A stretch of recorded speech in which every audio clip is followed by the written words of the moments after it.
Takeshi stood on the train platform at 11:47 p.m., 3 cigarettes left in his pack.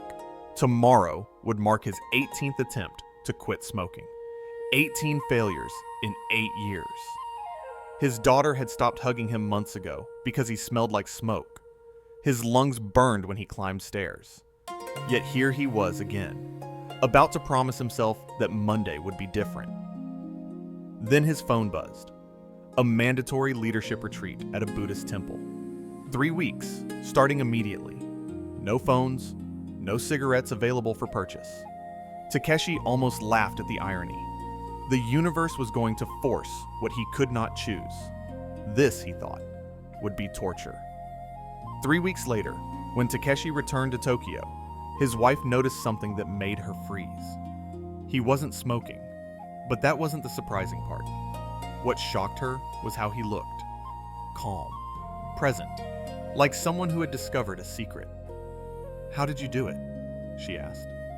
"Did the monks use some kind of meditation technique?" Takeshi shook his head. "I didn't quit smoking," he said quietly. "I became someone who doesn't smoke, and it's not what you think." You have been told that it takes 21 days to break a habit. This number appears everywhere. It sounds scientific. It feels achievable. There is only one problem. The 21-day rule is completely made up.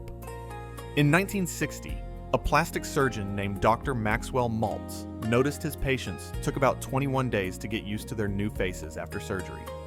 These were observations about adjusting to physical changes, not about changing behavior. Somehow, this became, it takes 21 days to break a habit. When researchers actually studied habit formation, they discovered the truth.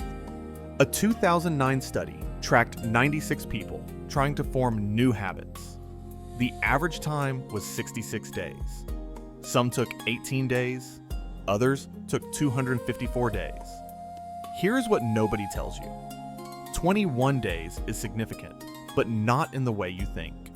It is not how long it takes to break a habit. It is how long it takes to change how you see yourself. When Dr. Maltz talked about 21 days, he was talking about identity, not behavior. The Japanese have a word for this, shukan, which means habit, but with a deeper implication. In Japanese culture, habits are not just things you do. They are expressions of who you are.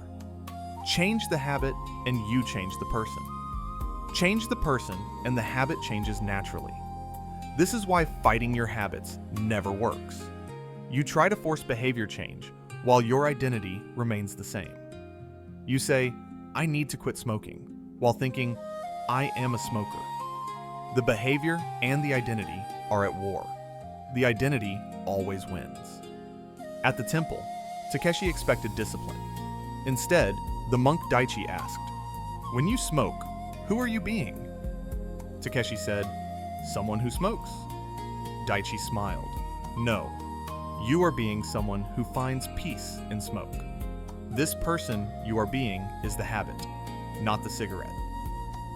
This was the first principle. Habits are not actions. They are identities. You cannot break a habit by fighting an action. You can only dissolve it by becoming someone else. On day 2, Daichi gave Takeshi his cigarettes back. "Smoke whenever you want. But first, take 3 breaths, place your hand on your heart, say, 'I am choosing to smoke this cigarette.'" Takeshi thought this was a trick. Daichi shook his head. "We are making it conscious." By day 3, after the pause, Takeshi realized he did not want to smoke. The craving had passed. By day 7, not at all. This is the Zen principle of Kanso, elimination of clutter. You change not by adding discipline, but by removing unconsciousness. By adding one moment of awareness, you create a gap. In that gap, choice exists. By day 10, Takeshi noticed something. The craving and the act were not the same thing. Cravings rose like waves, peaked at 3 minutes, then fell. If he observed without acting, they passed. This is the samurai practice of miru, to observe. The samurai trained to observe fear without being controlled. When ruled by emotion, you lose. When you observe emotion, you survive. On day 12, Daichi asked what cigarettes gave him. A transition between work and home. They created a new ritual. 10 deep breaths watching the sunset. Same function as smoking. But this filled him with peace. You cannot simply remove a habit. You must replace it with something that serves the same purpose, but aligns with who you want to become. By day 19, another participant offered him a cigarette. Takeshi felt nothing. He was no longer a smoker trying not to smoke. He was someone who did not smoke. This is what Daichi meant on day 1. 21 days is not how long it takes for a habit to break. It is how long it takes to practice being a different person until the new person feels real. After 21 days of practicing this, the old person felt like a memory. This is what Dr. Maltz observed. After 21 days, patients stopped seeing themselves as someone who used to look different and began seeing someone who looks like this. Once self-image changes, behavior follows.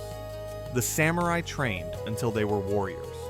After enough practice, movements became expressions of who they were, not things they did. You do not use 21 days to break a habit. You use 21 days to practice being the person who does not have that habit. You do this not by fighting, not by resisting, not by using willpower. You do this by replacing the unconscious pattern with a conscious practice. By observing the craving without acting on it. By finding what the habit gives you and replacing it with something better. By choosing again and again to be someone different until that someone becomes you. The Japanese way of transforming habits is not about willpower. It is about becoming aware enough to choose. You are not your habits. You are the person who has been practicing those habits, and you can practice something different.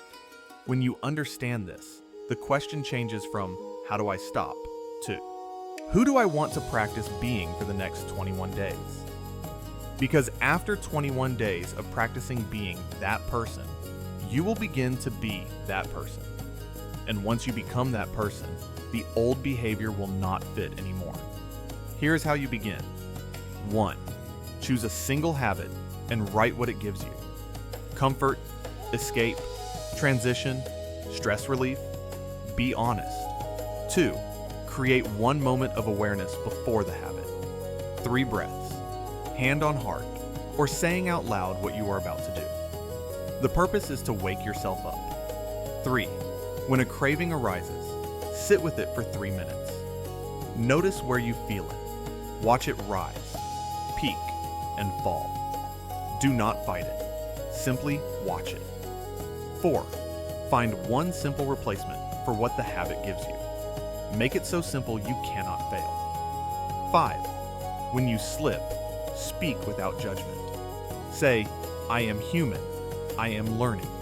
Tomorrow, I continue. Then immediately return to practice. You do not change your life by changing your actions. You change your life by changing your identity. And you change your identity by choosing, moment after moment, to practice being the person you want to become. 21 days is not magic, but it is long enough to stop living on autopilot. Long enough to meet yourself. Long enough to practice something new until it begins to feel natural. Freedom does not live in the moment you quit. It lives in the moment you realize you have become someone who no longer wants what you used to need. If you are ready to practice being someone new, write in the comments, I choose awareness over force. Thank you for being here and for walking this path with intention.